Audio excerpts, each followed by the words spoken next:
Talladega, USA, the showcase of competition, excitement, and speed. Those three elements were never more evident than last year. Bill Elliott's Ford broke an oil line early in the race, and it appeared as if a two-lap deficit was too much to overcome. But Bill made up the 2 laps and continued Talladega's tradition of competition.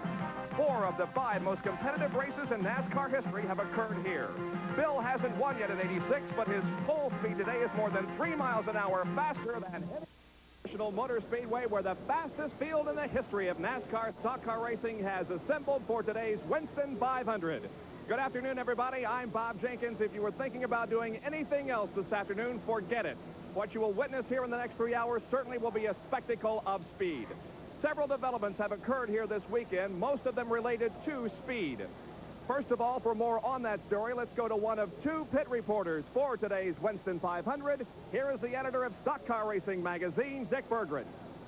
Well, Bob, I'm with one of the best of the independents, Jimmy Means, who did a beautiful qualifying run, 202.563 miles an hour. Jimmy, you must have been pleased to go that fast. Yes, Dick, we're very pleased. This is the first time the entire field of stock cars have run over 200 miles an hour, and I'm just particularly punched to be here. I'm looking forward to the race. Well, if he had turned that speed last year, he would have started 8th on the grid. Today, he's in the very last row. Jimmy Means has to pass 39 cars to get up with the leader, Bill Elliott, who's with my colleague, Jack Arute. And for Bill Elliott, this car, that driver, the steering wheel, they're the hunted. 212-plus miles per hour, a new closed course record for the Coors Melling Ford Thunderbird. Bill, it seems like every time we come to Talladega, you boost the record higher and higher. Well, it's something we hoped we could do, but still, whenever time you come out here, you never know what's going to happen. We knew the weather would be a factor, and I felt like the car was pretty good, and the team worked hard, and everything complimented itself. Now, you're minus one very important member on your team. Your brother Ernie suffered with some problems, and we understand the engine in this car for today isn't really an Ernie Elliott engine. You wait to see how this one performs. Are you concerned at all, or did Ernie leave enough instructions so everybody could get the job done? Well, let's put it this way. I ain't going to worry about it none whatsoever. I feel like everybody's pulled together and they're doing their job. You know, we're here to race. Bill, it's 212 miles per hour too fast for Talladega? Well, let's put it this way. When I qualified, when I got under the white flag, that was enough. 1 lap was enough. Well, he's got to go 188 laps today for it to be enough. We'll just see if he can do it. All right, thank you, gentlemen. In the broadcast booth with me today will be Larry Newber. And, Larry, there's a lot at stake here, not the least of which, money. Absolutely, Bob. You know, every race that we cover, be it Indy cars or Winston Cup or IMSA racing, all have their own special appeal. But the money really underscores the significance of today's race. A $600,000 purse, a $100,000 bonus to Jeff Woodine should he win. If Bill Elliott wins, he starts on a quest toward maybe another $1 million. Plus, we have $10,000 bonuses at lap intervals. There's a lot at stake here today. Just a few weeks ago, we were on the 5/8 mile oval at North Wilkesboro, and this is a long way from North Wilkes. It truly is, but to put this into historical perspective, on Thursday, pole day, Tommy Ellis was the first driver out to qualify. He turned in the 7th best time in Winston Cup qualifying history. And you know what? That 7th best time in history, not enough to make the final 20 cut. That's the story as we cover for you live here on ESPN this afternoon, the Winston 500, which is being brought to you by Levi Garrett. The pit road waiting for the start of the Winston 500. There's been a new development. During the drivers' meeting, back in the garage area just about an hour ago, NASCAR officials announced that they would incorporate a yellow flag between laps 15 and lap 18. Now, that's to give all the drivers and the crew chiefs an opportunity to take a look at the tires and inspect them and see just how much rubber has been run off of these tires in the middle of that part of the race. Those many laps, you need to run longer than that here at Talladega, but they'll be able to literally take a look at it and then let everybody know. Let's go back to Bob and Larry to call the introduction of the starting field this afternoon. All right, thank you, Jack. Well, the pace car, we understand, has been stolen. The officials are not driving this thing, and somebody has actually gotten in the pace car and stole it. There are at least 2 policemen on motorcycles, plus this car, that are pursuing the pace car right now. And up till now, the pace car has not been caught. They've created a roadblock there coming off of turn number 4, heads toward the tri-oval, and we think there is some unusual drama occurring here. Let's see what happens when he gets to the roadblock. Will he try to go through it, or will he stop and be captured? I think guess he's going to stop.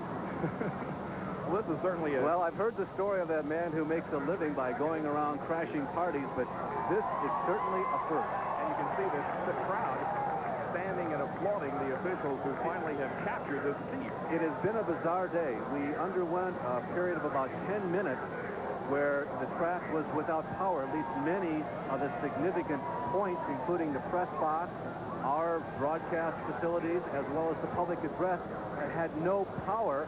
That was about a half hour ago, and now this occurs. So some strange and bizarre occurrences before the start of the Winston 500. Well, you can see that they're dealing with this individual rather sternly and trying to get him out of the car so that we can get everybody back in place and begin this Winston 500. But boy, what an unbelievable way to start the event here. And you can see more officials, police officers arriving on the scene. I will say they worked with extreme swiftness because they created that roadblock momentarily. And they really handled this situation with all due efficiency and haste. Well, he's being loaded into a police cruiser now and will probably be spending the night in the local lockup. You know, this is a rather wild crowd anyway that gathers here for this race. There are an estimated 125,000 people on hand for today's race, the largest gathering for a sporting event in the history of Alabama. And it's a crowd that is extremely enthusiastic about automobile racing. It gives you an idea somewhat of the feeling that you get in some of the foreign countries around the world who are so insane over automobile racing. This crowd here at Talladega is just about the same. Last night when we were leaving the racetrack, and for all of our good friends, we did leave the track. We went home and worked and studied last night, had a very calm dinner. It was some of the wildest scenes that I've seen in a long time on the grounds of a racetrack. Everybody was out having a real good time and a lot of fun. Well, the track officials are now returning to their assigned positions, and we now will begin to go through the procedures that will lead to the start of today's Winston 500. As far as the weather is concerned, it could not be more beautiful. 77 degrees, the humidity 35%. Winds are northerly at 15 miles an hour, and there is no chance of rain. The winds aren't a factor as they were yesterday when we brought you the ARCA race. They were gusting up to 25 yesterday, but only about 15 miles an hour this afternoon. As far as the speedway itself, the turns are banked at 33 degrees. The dog leg here on the front stretch, the so-called tri-oval, is banked at 18 degrees, and the racetrack is 60 feet wide. Now, the seating capacity is 85,000, but there are several more thousand in the infield.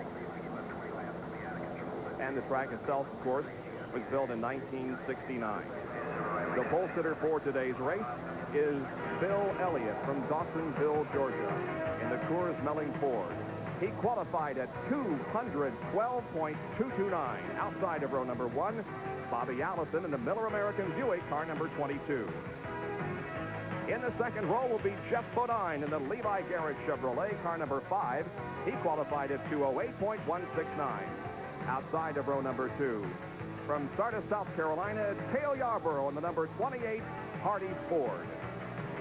In the third row will be Sterling Marlin driving the Bullseye Barbecue Sauce Chevrolet, car number 1. Outside of the third row, Morgan Shepherd in car 47, the Race Hill Farms Buick. In the fourth row, Buddy Baker in the Crisco Oldsmobile car 88. Outside of the fourth row, Benny Parsons in the Copenhagen Oldsmobile car 55. In the fifth row will be Kyle Petty driving car number 7, the 711 Ford. And outside of row number 5, Bobby Hillen Jr. in the Miller American Buick, car number 8. The rest of the starting lineup, row number 6, Bill Parsons in car 66 and Tim Richmond in 25. The seventh row, Terry Labonte in 44 and Dale Earnhardt in car number 3. The eighth row, Jody Ridley in 75 and Rusty Wallace in 27. The ninth row will consist of Joe Ruttman in car 26 and Richard Petty in 43. The 10th row, Greg Sachs in car number 10 and number 15, Ricky Rudd, the winner of the most recent Winston Cup race. The 11th row, Rick Wilson in car 4 and Harry Gant in 33. In row number 12, Tommy Ellis, car number 18, and Darrell Waltrip in 11. The 13th row consists of 17, Pancho Carter, and 98, Ron Bouchard. The 14th row, Neil Bonnet in car 12, and Phil Barkdahl in 73. The 15th row, Chet Phillip in 81, and Trevor Boys in number 6. Row number 16, Eddie Virschwall in 54, and Dave Marcus in 71. The 17th row, Ken Schrader in 90, and Connie Saylor in 99. The 18th row, Delma Coward in 0 and Jim Sauter in 32. The 19th row, Mike Waltrip in 23 and Doug Heverin in 94. The 20th row consists of Ronnie Thomas in 48 and Jimmy Means in 52. And then the two provisional starters, Buddy Arrington in 67 and Tommy Gale in 64. Well, the cars are now beginning to move away from pit road. They'll take them a couple of warm-up laps, and then we'll get the green flag to start today's Winston 500. We'll be right back. We are back at Talladega, where the cars are coming through the tri-oval, about to complete the first of two warm-up laps. Next time around, we should get the green flag and get this race underway. The question that we have been wondering about all weekend, they qualified around 212 for the pole sitter, and the average speed of the field is 207. What will they be running in the first few laps of the race? And the consensus is it could be as high as 210 miles an hour. We'll have to wait and see. Bob, the consensus also is it depends on who is setting the pace. If it is Bill Elliott, that 210 seems to be a very popular number. If it is not Bill Elliott, and there is a possibility that he might choose to let somebody else set the pace in the early on just to figure out exactly how strong everybody else is, the pace is likely to be slower. Running at this speed has to put a tremendous tax on the cars and on the drivers. Yesterday in practice, in the final practice session, a couple of cars lost engines, namely the number 44 of Terry Labonte and Dale Earnhardt's number 3, and there they are starting side by side this afternoon. Both of these people have already won races on the 1986 Winston Cup Trail, and both came here to Talladega with a reasonable degree of confidence. But that red and white number 9 has put a dent in everybody's confidence. It is a consensus up and down the pit, as you look at Labonte, flanked by Earnhardt on the outside, that this is a race against 500 miles, against Talladega, and against number 9. The cars are now entering turn number 3 in the 33-degree banking of that portion of the racetrack. They'll be in turn number 4 in just a moment, then come on to the 18 degrees of banking here in the tri-oval. The start-finish line is located near turn number 1. On most of the other tri-ovals, it's located in the dog leg, but it's much further down the racetrack here at Talladega than at any other tri-oval track that they run on. Now the pace car leads them off of turn number 4, approaching the tri-oval. We'll watch the pace car and see if it pulls off. Yes, it does. The field comes down, led by the pole sitter, Bill Elliott. To his outside is Bobby Allison. In the second row, Jeff Bodine, winner of Daytona, and Cale Yarborough. The field moves through the tri-oval. They begin to pick up the pace just a little bit. Here they come. The green flag is out, and the Winston 500 is on from Talladega, Alabama.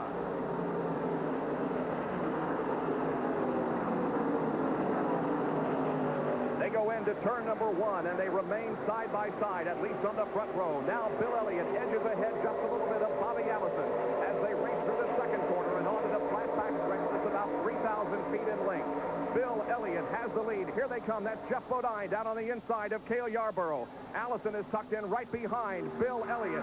Third is Cale Yarborough. Running side by side is Morgan Shepherd and Jeff Bodine as they move into turn number 3. We'll be timing the second lap. The first lap, of course, isn't a good representation of speed because they're not up to speed when they cross the line. But we'll try to get an accurate accounting for you of exactly how fast lap number 2 will be turned. Here comes the completion of lap number 1. It's Elliott in the lead with Bobby Allison second and Yarborough third. If you got up early this morning as you watched the time start to click off and thought, boy, I'm really looking forward to this race. 200 miles an hour, 40 cars at that speed. I don't understand it. It doesn't look like they're going quite that fast. Well, believe me, this is a 2.66-mile course. It is huge. It is dramatically large, and you really lose a lot of the sensation of speed on this big, big racetrack. It happens so quickly. We saw yesterday in the ARCA race. If you get out of shape, if you get into trouble, there's very little that you can do to correct. That happens with rapid fire. Jeff Bodine appears to be backing up somewhat. He's fallen back to 6th position. They come again through the tri-oval. We'll time this lap and translate it immediately into miles an hour and give you an idea of how fast they're traveling. The number 99 car, by the way, of Connie Saylor, has pulled into the pits already. It's 46.5 seconds, translating to a speed of 205.9, almost 26 miles an hour for Elliott on lap 2. The atmospheric conditions seemingly are perfect today. That means to say there is no threat of rain as we watch the leaders freight train down the backstretch. There's a shot from the inside of Joe Ruttman's Buick. You can see Joe Ruttman, who came off of turn 2, by the way, on that last lap, 3 abreast, right in the middle of the race course, seemingly nowhere to go high. He moves down a little low as he goes into the 33-degree banking in turn 3. Now turn 4, looking for the front stretch, which really is not a front stretch here at this racetrack. He's behind Richard Petty, who's running that high line, as he likes to do on most racetracks. To his inside is Bobby Hillin Jr. and also Kyle Petty. Now Joe Ruttman setting the car low on the racetrack, coming onto the tri-oval, and he's right behind Richard Petty. Lap number 3 is complete. Bill Elliott continues to hold the lead. Bobby Allison runs second, then Cale Yarborough, then Morgan Shepherd running in 4th place. Ruttman actually picked up a little bit of ground on that last lap while you were riding with him. These are all the people that he passed. Look at the rows of 2, almost like the race still started. There's Greg Sachs in the white number 10 on the inside. Darrell Waltrip, followed by his teammate Neil Bonnet as they go down the backstretch. Bill Parsons is the last one on the tail of that line going into turn number 3. Here come the leaders off of corner number 4. Once again, there are 3, 4, 5, 7 cars in the lead wrap as they come down to complete lap number 4. Joe Ruttman in that Quaker State number 26, the green Buick, is having a pretty good race because Ruttman really didn't expect to run up front. There's that pack of cars that he just got around. You can see right now Waltrip is trying to work to the inside of Bobby Hillin Jr. who's had a good year. And Waltrip and Bonnet come frighteningly close. And then we've got a one engine, Jody Ridley. Jody Ridley drops to the apron of the racetrack in turn number 2. And it appears as if an engine has gone on that car. At least some serious mechanical problems have befallen Jody Ridley, and the yellow flag is coming out. So we will have a yellow as they come down to complete lap number 5. They race to the yellow here, and Morgan Shepherd, who's back there right beside Cale Yarborough, would like very much to be in 3rd position when he crosses that line. Let's see how they stack up when they cross it. It's going to be Elliott leading, Bobby Allison in 2nd place, and Cale Yarborough will be in 3rd place, followed by Morgan Shepherd, then Sterling Marlin, and Jeff Bodine. We're yellow because of Jody Ridley's mechanical problems after 5 laps of the Winston 500. We'll be back in Talladega, where the yellow remains out because of Jody Ridley's problems that he experienced on the racetrack. Apparently some kind of an engine problem because there was a lot of smoke from that car. Peeled down through the tri-oval. We have radios in several cars, one of which is the Bobby Allison machine. Bobby, this is Larry Newber. What about it? You're lapping at 205 miles an hour there in the early stages of this race. Do you have a shot at number 9? He's mighty fast. We're going to have to watch him for a while, it looks like. Bobby, what will your strategy be? Will you try to follow him? Will you let him run away if he turns out to be a rabbit, or what? Well, what we could do is, the way we're running now, I can't follow him, but we'll just have to see if that changes.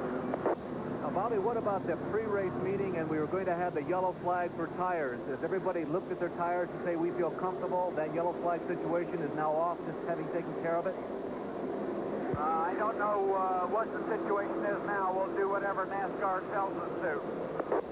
Bobby, you got a nice long ride coming up, so best of luck to you. Thank you. All right, that's Bobby Allison. We also have radio contact, hopefully, with Benny Parsons. Benny, this is Bob in the ESPN booth. Can you read it?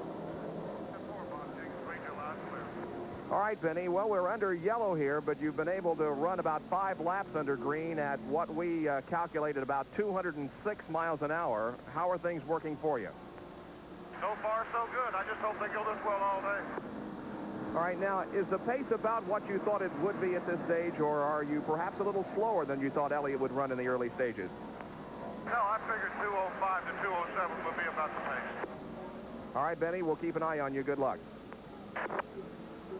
Benny was the very first driver to crack the 200-mile-an-hour barrier in Winston Cup racing, and now here we have an entire field that qualified not only in excess of 200, but in excess of 202 miles an hour. We're about to go green once again. The pace car pulls into pit road.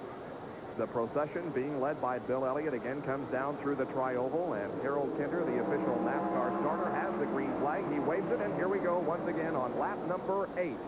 8 laps completed out of 188 that will make up this 500-mile race here at Talladega. The biggest move among the front runners was Dale Earnhardt as they zoom in and look at Tommy Ellis, who turned in that very quick qualifying time on Thursday. We've got a spin and 2 cars coming together. Chet Phillips looks like he straightened it up. No, he's going to lose it at after all. The Texan spins out, coming out of turn number 2, almost getting straight. He was spinning right in front of Eddie Birchwall and almost saved it. He really did. I thought he had it gathered in, but then just barely lost control and spins to the inside of the racetrack. So we again have a yellow flag situation here at Talladega after only a half a lap of green. Field comes down through turn number 4 once again. Heavy traffic coming through turn number 4. They're the leader single file, but look at him back to the middle of the pack. Maybe even more breath. Ooh. Bill Elliott, Bobby Allison, Cale Yarborough, Morgan Shepherd, then Sterling Marlin, Dale Earnhardt, and Jeff Bodine. We'll replay what happened up in turn number 1 as Chet Phillips made contact with another car, almost saved it, but then lost it at the last moment. Chet was way down there in the bottom of the racetrack. You can see that he was hooked up with Eddie all along, and Eddie straightened him out, actually. Birchwell is almost the guy who saved this incident for Chet. And he's cranking on that wheel, sawing back and forth, but at 175, 180 miles an hour, which probably is what they were turning right there, it's real difficult to save. He does a good job, Bob, of keeping that car from going back up into traffic, because the cars have a tendency, once they turn around 180 degrees, to back right up into the flow of traffic.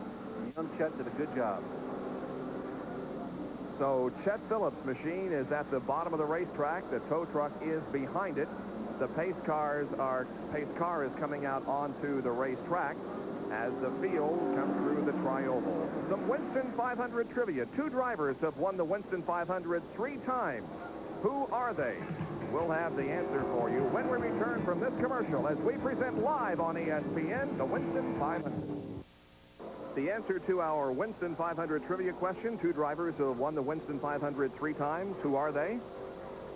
Well, the answer, David Pearson in 1972, 73, and 74, and Buddy Baker in 75, 76, and 80. And there are a couple of people who have won it 4 times. We'll just stew on that one just a bit, you know. Ronnie Thomas has stalled at the end of pit road. His crew pushes him away there. He finally fires and gets going. Buddy Baker is in car number 88 this afternoon as we see the update on the NBA scores. Boston leading at the moment, and the American League Baseball scores. You know, Buddy Baker has had a history of doing well at this racetrack here at Talladega. He's had a year that's been kind of a curious year. A lot of people have been looking at Buddy. They thought perhaps he would do better now that he was with his own team. It's a big responsibility. I would imagine Buddy feels as though he's got something at stake here today. He wants to do well. Wind chills are a major factor here at this racetrack at these speeds. And yesterday, Dick Bergman had an opportunity to look at that situation. We're going to look at it today, too, Larry, for sure. Almost every team has at least one windshield hung up behind their pit here on pit road. The reason? Windshields break at Talladega. Why? Incredible pressure on the car itself. Now, these cars are going into the corner with so much pressure on the front end, the mechanics calculate 4,000 pounds is going down. That actually twists the body, causes it to flex, and that is what breaks the windshields here at Talladega. We got one broken already. Mike Waltrip, he's got silver tape all over the side of his. Jack Arute down pit road has another story. Jack? And the story is a new crew chief, so to speak. His last name is Elliott, but it says Dan instead of Ernie. Ernie, as you know, is suffering with a problem, staying away from the racetracks, and I understand now, Dan, a lot of the responsibilities have fallen on your shoulders. Yeah, I'm sorry to hear that myself, but we've tried to do the best we could out here this week, and I thank God everything's gone as it has, and hopefully we can get through today, and maybe Ernie will be back to work soon. Sure do miss him a lot. Normally, when we look at this team, it's Bill that seems a little wound up. All week, it looked as if he was laid back, things were going well, but it was like almost you were afraid to even come up and clap your hands behind you because you were just tighter than a drum and you jump a lot. No, I've been pretty easy this week, and things have gone so far pretty well. So we're happy. The car, we want to run up front as best we can and be there at the end. That's the main thing I'm concentrating on now. Now, how do you set the car up? To run 212 all day, or are you going to back out? Did you make a gear change? No, there's no way we could run 212 all day. Qualifying would be it. But the car's set up to run as fast as we think we can run. And how fast is that? I don't know. We'll leave that up to the driver. Well, it's up to Bill. His brother Dan and his brother Ernie are all watching or waiting. We're still under yellow, and we will be for at least one more lap. 12 laps have been completed. We're yellow because of an incident involving Chet Phillips down in turn number 1. We'll be back in just a moment. 500 from Talladega, Alabama, underway with 13 laps completed. Our second caution period of the afternoon out because of a spin in turn number 2 by Chet Phillips. Well, as we told you, the speeds here this weekend have been tremendous. And Dick Berggren had an opportunity to talk with Morgan Shepherd about the pace during the race. You run this place wide open all the way around without lifting at any point. You don't have to lift anywhere. Just, you know, Bill Elliott will be going so fast, we'll just about have to be running flat out. But, yeah, these cars handle so good. The aerodynamics on the cars are so much improved over last year, and flat out's nothing here. Morgan Shepherd driving the Race Hill Farms Buick car number 47, the winner at Atlanta earlier this year. Let's go down to Dick Berggren for a quick report. Or Jack Arute, I'm sorry, Jack. Well, very quickly, what we've discovered is maybe an impending problem that'll fall more people. Connie Saylor's been in and out of the pits 3 times, taking wheels off and tires, saying he's got a vibration. When they expect him, no problems with the tires, but these little wheel weights that you and I would have in our cars, they keep vibrating off the tires at over 200 miles an hour and putting them bouncing back and forth. Green flag's out, gentlemen. Let's see if we have any more vibrations in the runners that are still out there. All right, let's see that indeed. The pace car pulling off, and Bill Elliott leading him down. Now, we did not explain exactly why Ernie Elliott is not here this weekend. He's suffering what is reported to be mononucleosis back in Georgia, and having suffered from that malady once, I sympathize with him. We hope very much that you're back with us very soon, and continue best of luck. Your brother Bill is leading the Winston 500 at this point as we go back to green. Bobby Allison still tucked into second position, and Cale Yarborough third. They've been running that way since the drop of the green flag. You can see the competition midway through the pack. They're 3 abreast off of the banking, down the backstretch, now 4 abreast. There's Neil Bonnet way down low. He's being followed by Buddy Baker. There's Kyle Petty in the number 7 car. Labonte is right in there. Joe Ruttman is right between them. Benny Parsons on the inside. They are running close and fast. We got about 10 cars running nose to tail out there, and then we get back to this pack of cars. Neil Bonnet and Kyle Petty running side by side out there on the racetrack, each trying to pick up a position. They're 3 wide coming through the tri-oval now. Neil Bonnet to the very inside of the racetrack, but he's slowing down, it appears, as several cars go around him. His teammate, meanwhile, Darrell Waltrip, is still on the bunny. Those 2 drivers have moved up significantly here in the first 15 laps. Darrell Waltrip started 24th and Neil Bonnet 27th, and now they're running up around 14th and 15th. Jeff Bodine way down low, a lane that we saw Grant Adcock using yesterday. And look at the move that Earnhardt makes in the middle of the pack. Where was he getting the draft for that move? Earnhardt moves underneath Sterling Marlin. Here comes Richard Petty on the high side. The competition is as keen as ever here at Talladega, with the exception of up front. 5th through 9th is what they're doing. There is Neil Bonnet. We mentioned that he was slowing down here in front of us in the tri-oval, and indeed he is. He's coming into his pit area. The problems that have befallen Neil Bonnet throughout this season are continuing this afternoon here at Talladega. Let's go to Dick Berggren. Well, Bob, so far it appears to be simply a routine pit stop. They're talking to him, trying to diagnose what the problem is, but they're not doing anything in the car yet. And indeed, they did not do anything on the car. We'll talk to the crew and see if we can find out exactly why that pit stop was made. Now, it seems a little inconsistent since we have seen 2 yellows here that he did not make a pit stop under and then run 2 laps of green and then him come in for what appears to be a routine pit stop, but I somehow just can't believe that. We'll get the word from Dick, though, in a moment. Neil Bonnet moving back onto the racetrack in the 33 degrees of banking in turn number 2, catching up with the rest of the field as the leaders come down into turn number 1 once again. All things being normal, these people will go 35 to 38 laps before their first stop for fuel, so that gives you an indication as to how early Neil came in. Well, the problem with Neil Bonnet is a loss of fuel pressure. They do have a gauge on the dashboard that tells them what the fuel pressure is. When it drops, it could be all sorts of different things. It could be a clogged fuel line, a bad pickup, a problem with the fuel pump, a problem with the carburetor. At any rate, with low fuel pressure, you simply cannot run fast. Cale Yarborough way high on the racetrack, lost 2 or 3 positions. He was running 3rd, but now is back in 6th position as Sterling Marlin runs to the inside of the racetrack right beneath Cale Yarborough. Now Yarborough moving around him and going into 5th once again, but Cale was very high in turn number 3 and 4, and lost a couple of positions. Now look at Dale Earnhardt making a move on Bobby Allison, and Earnhardt puts himself in second position as they come onto the backstretch. Now he begins to catch up with Bill Elliott. There's no question that on balance, weight in, race out, week in, week out, that number 3 car, the blue and yellow number 3 Wrangler machine, has been the most consistent front runner all year long on short tracks, on flat tracks, high banks, and on super speedways. He didn't really make a lot of noise this week during practice and qualifying, and here we are just 18 laps into this race. Dale Earnhardt is up front already. Earnhardt in second, Bobby Allison back in third, then Morgan Shepherd, Sterling Marlin, Cale Yarborough, Richard Petty, Jeff Bodine. They're running in that order, and the speed was 205.7 last time around. Elliott now with, you can see, about a 15 or 20 car length advantage on Dale Earnhardt, who has come on from his 14th starting position to second. Now, Cale Yarborough is involved in a battle with Morgan Shepherd and also Richard Petty for position. And in there also Jeff Bodine. This is the kind of trading action we have become accustomed to seeing here at Talladega in years past. Usually this kind of action is up front. Some of the race records they have set here for competition is that the league changes hands every 3 or 4 green flag laps.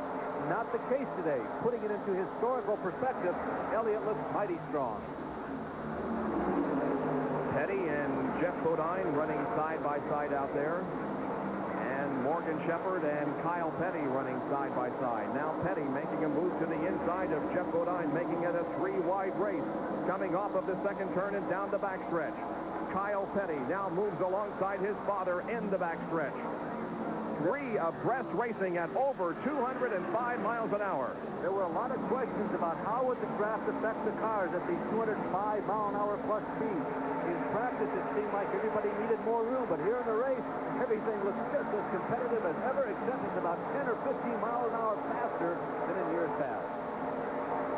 You got to be impressed with Richard Petty's performance here early. He's in 7th spot and started 18th. He has moved up very nicely in the opening lap. These cars are running 5th through 15th. No, they're the leaders. Now here comes Dale Earnhardt as they're beginning to put a lap on Neil Bonnet. They're going to the high side. That's Earnhardt in the middle on the inside of Elliott. Elliott is not going to give up. Will he hold on? Going into turn number 3. Elliott to the high side, Earnhardt to the low side. They're side by side through the turn now. Dale Earnhardt grabs the lead from Bill Elliott in the middle of turn number 3. So we have answered the question, is Bill Elliott's machine the very strongest out here? Well, from all indications, he's not pushing it all that far. As a matter of fact, Earnhardt now in the lead, and Bobby Allison is right there also in the tussle for first place. The 3 of them have a comfortable lead over everybody else, and surprising, Sterling Marlin is only about 50 yards behind, and he has about 200 yards between himself and 5th place. Sterling Marlin turning in a great performance. You see him creeping in there on the right-hand side of your screen. There are the first 4 cars. You can see the rest of the pack is not even in the picture. Yeah, the first 4 cars have separated themselves well from number 5 running car. Now Elliott will have nothing of Dale Earnhardt leading this race. He goes to the inside, pulls the slingshot, and goes into the lead once again. So Elliott back in front, then Earnhardt, then Bobby Allison, and Sterling Marlin running 4th. There is Sterling. All this trading going on up front has given him somewhat of an advantage. You can see he has moved in just a little bit more, as has Bobby Allison. If there is a surprise of the 1986 season, it is that Haas Ellington team. The number 1 car, Sterling Marlin, the bullseye barbecue sauce Durango boot machine. He has qualified and raced well at every event that he's been at so far this season. He has only been in 3 races so far this year. This is his 4th. The Daytona 500 was his best finish. He finished in 9th position in the Daytona 500, running strong all day, and he is certainly running strong here on the high banks of Talladega this afternoon, right now in 4th position. Matter of fact, Bob, they had a shot at a top 4, top 5 position, so they ran on a fuel length. 24 laps completed in the Winston 500. The top 4 are running right together on the racetrack there. Bill Elliott, Dale Earnhardt, Bobby Allison, and Sterling Marlin. We'll be right back with more of our live coverage from Talladega.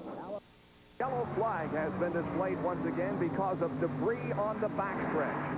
And that debris is a disintegrated tire on the car of Sterling Marlin, the #1 machine. And we talked about him just before we went to break. The tire exploded on him down the backstretch. He has come in for a stop and is going back out. Let's go to Dick Berggren. Boy, that tire really did come apart too, Bob. The tire and the inner liner were both gone. Sterling Marlin also stalled the car here. The crew had to push it down pit road to get it going again. They really think they can run well here, and this is a tough break for them this early in the event. Well, they were running well. They were running in the top 4 when things went sour for them, and now Marlin, a lap down, has a lot of work ahead of him. Did lose a lap. That's absolutely correct during that last stop there. The yellow flag came out, but not quite early enough. Now, we've had 27 laps completed. Probably everyone will come in.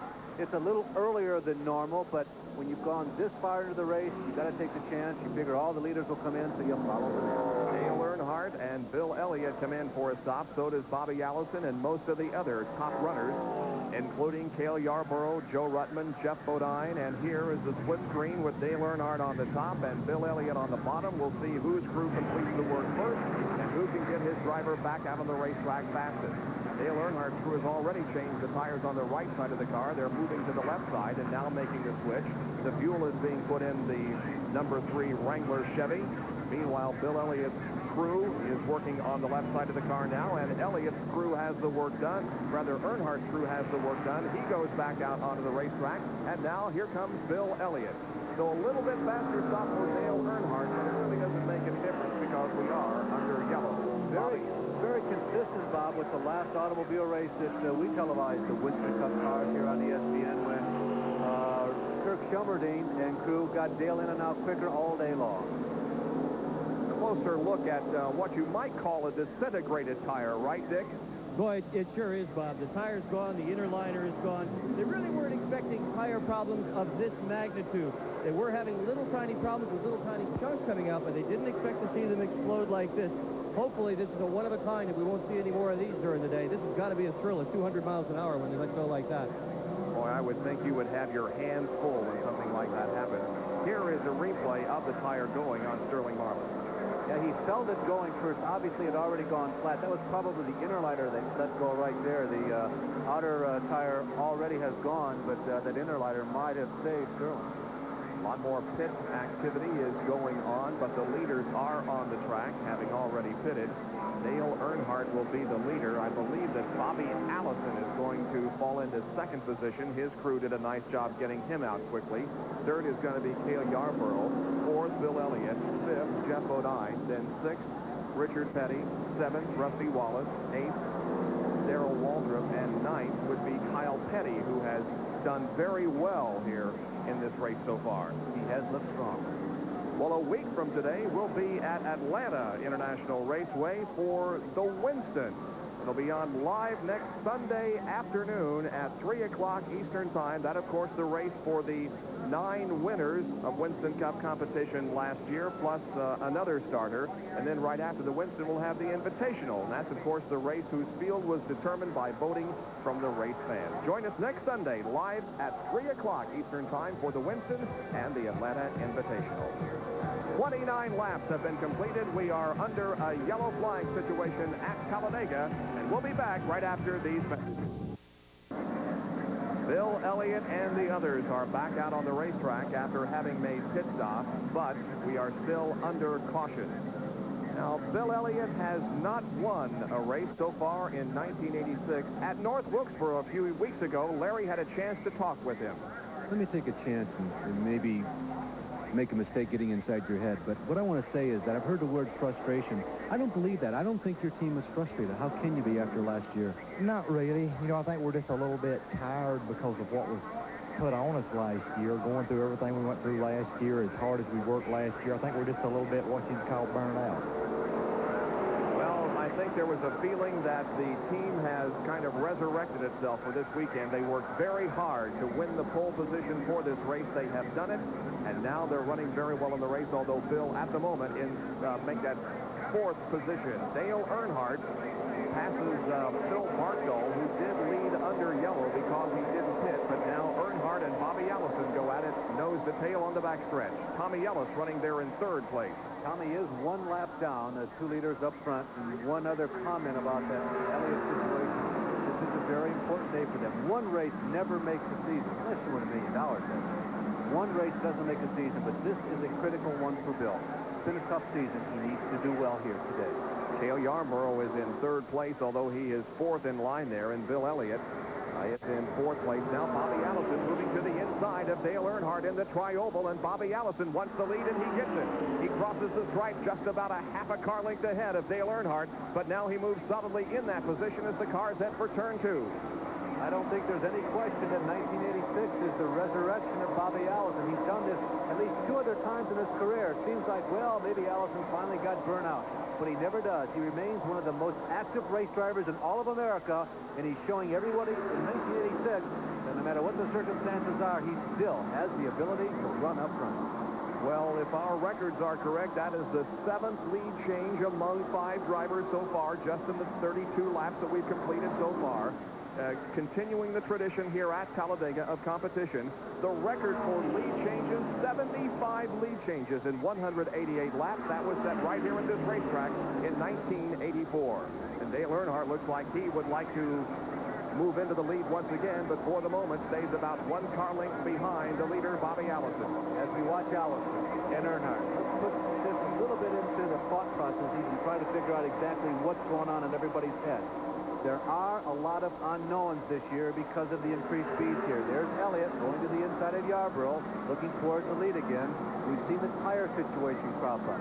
Nobody knows exactly what the fuel consumption rate is going to be. Nobody knows for certain what the feeling is going to be draft-wise. How will that affect the setup of the car? How will that affect the fuel consumption? A lot of unknowns, and some of us are trying to get them answers right now. Neil Bonnet has been in and out of the pits all race. Let's go to Jack Arute for an update on the situation involving Neil Bonnet. And Neil just refired the Budweiser number 12. Now, here's what the problem was. They call it a fuel pump. It's necessary to bring the fuel from the tank through the motor, through the carburetor, to build the spark to move the wheels. They had to put on a new one so he could go back out on the racetrack. All right, so Neil Bonnet goes back out on the racetrack in competition, but is many laps down. Here are the first 6 cars for you. Now we focus in on the first 4. That's Allison, Earnhardt, Bill Elliott, and Cale Yarborough. Then comes Jeff Bodine. Behind Jeff like Bodine Sterling is right there, but Sterling he's a lap Marlin. down. That's correct. And Richard the tire, and then Richard Petty. So the first 2, 4, 6 cars. Then you've got Waltrip, Kyle Petty, Rusty Wallace, Joe Ruttman, Buddy Baker, and Morgan Shepherd. They comprise the first 12 cars in the race so far to this point. Look at Richard Petty again working to the high side of the racetrack, looking to pass Sterling Marlin. Richard, a nice job so far. Now he moves to the inside of Marlin as they go down the backstretch, but at this moment does not choose to pass Sterling. Richard Petty, car number 43, the FCC Pontiac. As is traditional in racing, more speed often means less passing because it takes more energy and more effort to go around the car in front of you. See Petty, he's trying to get around Sterling. Remember, Sterling lost the lap, but easily he has been running with the leaders all day long. But a lot of the drivers told us that they thought that this would be much more of a single-file procession than ever before here at Talladega. The banks at Talladega, the conditions, they're still providing for a lot of passing and a lot of good lapping, but passing is not quite as prominent as it has been in years past. There's the average speed after 30 laps, 142.5 seconds to 7. The race record, 186.288. We have had already